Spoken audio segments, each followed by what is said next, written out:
Hi friends, ఈ వీడియోలో మనము రోజువారీ రాశి ఫలాలలో కర్కాటక రాశి వారి గురించి తెలుసుకుందాం. అంతకన్నా ముందు చిన్న రిక్వెస్ట్ ఫ్రెండ్స్, ఈ వీడియో మొదటగా చూస్తున్నట్లయితే లైక్ చేయండి, షేర్ చేయండి, అలాగే సబ్స్క్రైబ్ చేయడం అసలు మర్చిపోవద్దు. మీ యొక్క సపోర్ట్ నాకు ఎంతో అవసరం. ఇక కర్కాటక రాశి వారికి ఈరోజు చూసుకున్నట్లయితే విద్యార్థులకు మంచి అదృష్టయోగం అనేది కనబడుతుంది. పోటీ పరీక్షల్లో విజయాన్ని సాధిస్తారు. కళాకారులకు, క్రీడాకారులకు మంచి అభివృద్ధి అనేది కనబడుతుంది. ఇక విదేశాలలో విద్యాపరంగా, వృత్తిపరంగా, వ్యాపారపరంగా ఎవరైతే స్థిర నివాసం ఏర్పరచుకున్నారో వారికి అన్ని శుభయోగాలే ఈరోజు. ఇక ఈరోజు సినీ రంగం వారికి మంచి అభివృద్ధి అనేది కనబడుతుంది. రాజకీయ నాయకులకు పలుకుబడి అనేది పెరుగుతుంది. ప్రజా ఆకర్షణ అనేది కలుగుతుంది.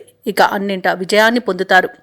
ఇక ఈరోజు వ్యాపారస్తులకు వ్యాపారాలలో లాభాలు లభిస్తాయి. వ్యవసాయదారులకు పంట లాభం అనేది కనబడుతుంది. భూక్రయ విక్రయాలలో ఎవరైతే రియాల్టర్స్ ఉన్నారో వారు మంచి లాభాలను అందుకుంటారు. కాంట్రాక్టర్లు నూతన కాంట్రాక్టులను చేజిక్కించుకోగలుగుతారు. ఇక ఈరోజు కర్కాటక రాశి వారికి మొత్తంగా చూసుకుంటే ధనధాన్య అభివృద్ధి అనేది కనబడుతుంది. ఇక వివాహ ప్రయత్నం చేస్తున్న వారికి వివాహం నిశ్చయం అవుతుంది. సత్సంతాన ప్రాప్తి అనేది కనబడుతుంది. అలాగే షేర్ మార్కెట్లలో పెట్టుబడులు పెట్టిన వారికి రెట్టింపు లాభాలు అనేవి లభిస్తాయి. ఇక ఈరోజు కర్కాటక రాశిలోని అన్ని రంగాల వారికి అనుకూలతనే గోచరిస్తుంది. ఇక కర్కాటక రాశి వారు ఈరోజు బంధుమిత్రులతో దైవసేవ కార్యక్రమాల్లో పాల్గొంటారు. కీలక సమయంలో కుటుంబ సభ్యులు మిమ్మల్ని ఆదుకుంటారు. వ్యాపారస్తులకు, ఉద్యోగస్తులకు మరింత ఉత్సాహంగా ఈరోజు రాణించగలుగుతారు. ఆర్థిక పరిస్థితి ఆశాజనకంగా ఉంటుంది. సన్నిహితుల నుండి విలువైన సమాచారం అనేది అందుతుంది. కర్కాటక రాశి వారి రోజు ఎటువంటి కార్యక్రమాల్లోనైనా ఆటంకాలను తొలగించుకోగలుగుతారు. సేవా కార్యక్రమాలపై దృష్టి పెడతారు. వాహనాలను, ఆభరణాలను కొనుగోలు చేయడానికి సొమ్మును వెచ్చిస్తారు. విద్యార్థులు అనుకున్న ఫలితాలను సాధిస్తారు. పలుకుబడి కలిగిన వారితో పరిచయాలు మీలో కొత్త ఆశలను కలిగిస్తాయి. సమాజంలో విశేషమైన గౌరవ మర్యాదలను దక్కించుకోగలుగుతారు. ఆశించిన దానికంటే మరింత సొమ్ము అనేది అందుతుంది. అవసరాలు తీరి ఉత్సాహంగా ఉంటారు.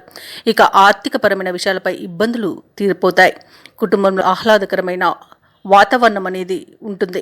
ఇక ఆరోగ్య సమస్యలు కూడా తీరిపోతాయి. ఇక ఈరోజు వ్యాపార వాణిజ్యవేత్తలు ఎవరైతే ఉన్నారో వారు అనుకున్న పెట్టుబడులను అందుకోగలుగుతారు. లాభాలు కూడా సమతూకంగా అందుతాయి. ప్రభుత్వ ఉద్యోగస్తులు అయితే ఎవరైతే ఉన్నారో వారు ఎటువంటి బాధ్యతనైనా ఈరోజు సమర్థవంతంగా నిర్వహిస్తారు. రాజకీయ నాయకులకు, కళాకారులకు వివాదాలు తీరి గట్టెక్కుతారు. ఇక ఈరోజు మహిళలకి మానసిక ప్రశాంతత అనేది లభిస్తుంది. ఇక కర్కాటక రాశి వారికి అదృష్ట రంగు పసుపు, ప్రతికూలమైన రంగు నేరేడు, అదృష్ట సంఖ్య 8. ఈరోజు కర్కాటక రాశి వారు విష్ణు సహస్రనామాలు పారాయణం చేయడం వలన మంచి శుభ ఫలితాలను పొందుతారు. అలాగే పనులలో వచ్చే ఆటంకాలని తొలగించుకోగలుగుతారు.